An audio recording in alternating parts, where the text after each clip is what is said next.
Oh, well, listen, it's Monday morning. It's the last day of October. And of course, Sheana Abrahams here in studio to show us a little bit of fitness. And of course, we love hearing from you on social media. In fact, a lot of you have been requesting for us to do workouts that's more for recovery, especially focusing on hip and knees, you know, injuries, operations. So Sheena's here today to show us how we can work with an injury like your hip and your knee. Yeah, so I mean, those are quite common ones. So we're going to look at what can we do to help with recovery after the op. I think that was one of the questions. Okay, cool. So we're going to start with being on the floor. And they look very simple, but when you do have a hip or knee op, it's not as simple as people that have, you know, we are completely fine with our knees, our hips don't hurt, but after surgery, it can be quite difficult. Okay, so we're going to start on the floor.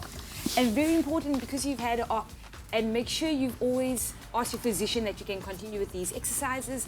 We want to make sure we're getting circulation into the legs. So one of the first things we want to do is what we call a ankle or foot pump. Okay. So you'll see with our foot, we want to lift up and press it down, all the way towards you and down. We'll do a few, you'll do 5 to 10 of these on one leg. You'll move over onto the other side. Okay, and so up it's and a down. small movement. Small movement, but remember, if you've had a knee op, it's not as small as it looks. Yes. Okay? Okay. From there, we'll go on to the other side again. We're going to do what we call rotations, foot rotations, and so you'll lift your leg up. It will normally be supported under your knee, and from there we'll do 5 rotations in with the foot, and then you'll do 5 rotations, go in, outward, and this is going to again help circulation in the leg, especially when you're laying down in the bed after the surgery. Well, this is a good workout to do if you're still in bed. Yes, exactly. And your physician's So giving you 5 approval to do it. in, and then we'll do 5 out. From there, what we're going to go into is we want to start strengthening that quad. So we're going to do quad contractions. So you'll squeeze your quad and relax. Okay. You'll squeeze your quad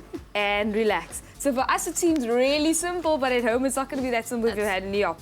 From there, once you've got a nice contraction in the quad, you're going to squeeze again, point your toe towards you, and then we're going to lift up off the floor and back down. Again, squeeze, lift up, and back down. Then you can squeeze, hold there for 5 seconds, and drop down. So you can do 5 to 10 depending on how strong you're getting. You can do 5 on the one side and you'll change over and you'll do 5 on the other side and back down.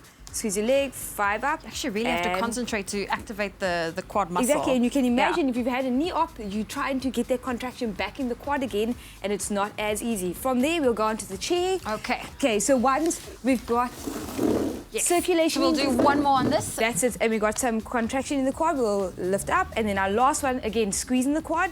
We're going to straighten, keep the quad nice and squeezed, or the thigh muscle, and then drop down. You'll hold there for 5 seconds. Squeeze up, or to what your pain tolerance level will be. Squeeze and back down. And again, 5 on one side, 5 or 10, 5 or 10 on the other side. Oh, perfect. Well, listen, we'll have more from Sheena and just a little bit on your Feel Good Breakfast Show. We are focusing on knees and our hips, of course, doing a little bit of a recovery workout this morning. But of course, lots still to come on your Feel Good Breakfast Show.